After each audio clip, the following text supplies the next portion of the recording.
আজ হচ্ছে জগন্নাথ ঠাকুরের নেত্র উৎসব, তাই সকালবেলা এসছি আমাদের এই যেখানে মন্দির আছে এই পেছনে, সেখানে এসছি। এখানে ওই নেত্র উৎসবে তো জানেন প্রত্যেক বছরের মতো এবারও আমাদের এখানে প্রায় 250-300 জন লোক খাবে। তাদের খাওয়া দাওয়ার অ্যারেঞ্জমেন্ট, আজকে ঠাকুর যে রং হয়েছিল ঠাকুরের আবার পুনঃপ্রতিষ্ঠা হবে, ঠাকুরের সমস্ত যেসব রিচুয়াল থাকে আজকের দিনে সমস্ত কিছুই আজকে মেনে সেই সব কাজ কর্মকাণ্ড হবে। তো সেই জন্য আজকে সকাল 5টা থেকে উঠে এসে এখন অনেক বেলা হয়ে গেছে, প্রায় 6:30টার মতো বাজে, আর এখানে অনেক কাজবাজ শুরু হয়ে গেছে।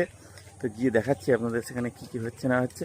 আর আজকে অনেক দিন পর তীব্র রোদ উঠেছে, এতদিন বৃষ্টি হচ্ছিল, এবার রোদ। এই দেখুন, একদিকে শুরু হয়েছে আনাজ কাটার কাজ আর অন্যদিকে শুরু হয়েছে রান্নার কাজ। দেখুন একসাথে 3খানা গ্যাস জ্বলছে, প্রায় 250 জন আজকে খাবে। তো সেই জন্য এর আয়োজন এই সকাল থেকেই শুরু হয়ে গেছে।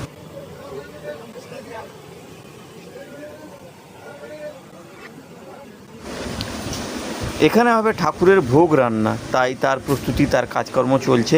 ঠিক এটা হচ্ছে ঠিক যেখানে আমাদের বড় রান্নাটা হচ্ছে, এই যে এইখানে তার ঠিক পাশেই একটা ঘরে পরিষ্কার জায়গায়।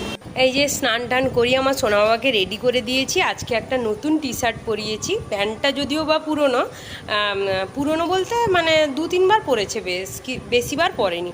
আর নতুন একটা টি শার্ট পরিয়ে ওকে স্নান টান করিয়ে সাজগোজ করিয়ে খাইয়ে দাইয়ে রেডি করেছি। ও যাবে মন্দিরে। মা এখানে টিফিন করছে, টিফিন করার পর ঠাকুরকে যে ফলটা দিয়েছিল ফল খাচ্ছে। আমিও এখানে বাটিতে আছে ফলগুলো খাবো, ঠাকুরকে দেওয়া কিছুটা খেয়েছি, আরও কিছুটা খাবো। তো মা আর সোনা বাবা আগে যাচ্ছে, আমি শাড়ি টাড়ি। জল ফেলেছ? এখানে জল ফেলেছে, সেই কথাটা বললো। কেন টেবিলে জল ফেলেছো কেন? ওম নমঃ শিবায় করে ফেলেছ? ও সে তার ঠাম্মা যে পুজো দেখে তাই বললো ওম নমঃ শিবায় করে টেবিলে জল ফেলেছে। যাই হোক, তো ঠাম্মা নাতি প্রথমে যাচ্ছে, তারপর কিছুক্ষণ বাদে আমি শাড়ি পরে রেডি হয়ে আমি যাব। তো এইভাবে সবাই যাব একে একে। বাবা টাটা, দুষ্টুমি করবে না জানো, টাটা, একদম দুষ্টুমি করবে না। এবার আমি রেডি হয়ে গেছি শাড়ি পরে।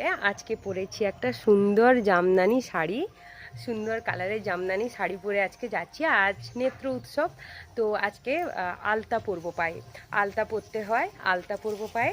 তাই জন্য বাইরে আলতাটাও বের করে নিয়ে চলে এসেছি। এই যে আলতাটা এখানে রেখেছি, আলতা পরে তারপর আমি। আর সোনা বাবা গিয়েছিল, তারপর আবার বাড়ি ফিরে চলে এলো, এখনই দুষ্টুমি করছিল খুব। তো ওকে নিয়ে আমার শাশুড়িমা এখনই বাড়ি ফিরলেন। এই যে সোনা বাবা, তো সোনা বাবাকে নিয়ে আমি আবার যাব।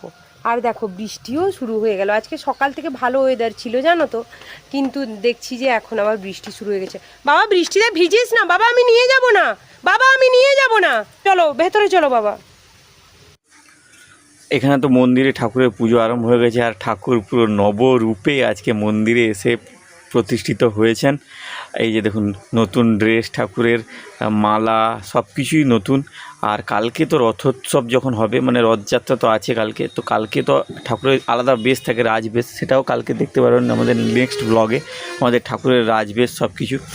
আর মন্দিরের সামনে কীর্তনিয়া ঢাকি সবাই যে যার কাজ করছে। আমাদের কুচু সোনাকে দেখুন, শুধু এদিক সেদিক এর সাথে তার সাথে শুধু ঘুরে বেড়াচ্ছে, আর মারপিট বদমাশি এইসবই করে বেড়াচ্ছে। দেখুন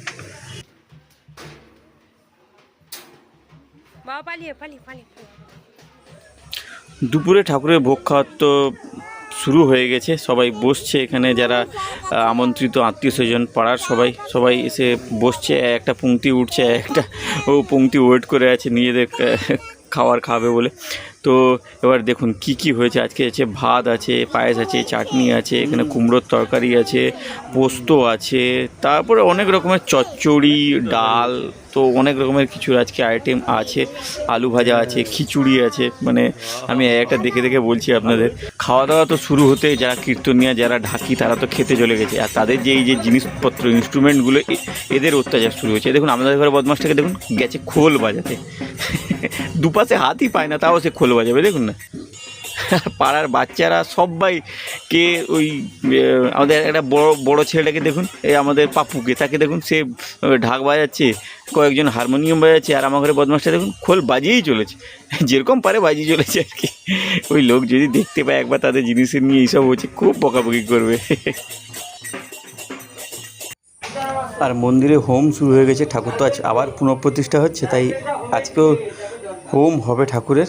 এই যে হোমে আম কাঠ, পলাশ কাঠ, আরও অনেক রকমের কাঠ লাগে, সেই সব কাঠ দিয়ে হোমের প্রস্তুতি চলছে। আর ওই যে ব্রাহ্মণ ঠাকুরের হাতে যে কাপড়টা আছে ওর ভেতরে নারকেল দিয়ে হোমে পোড়ানো হয়। আপনারা তো জানেনই সবাই, যারা মানে আমাদের হিন্দু ধর্মাবলম্বীরা মোটামুটি এগুলো সব জানেন। তো এই যে হোম শুরু হয়ে গেছে। এবার এই কাঠগুলো ঘিতে ডুবিয়ে এবার ঘৃতাহুতি করা হচ্ছে। তো এই শর্ট ব্লগটা কেমন লাগলো একটু কমেন্ট করে জানাবেন।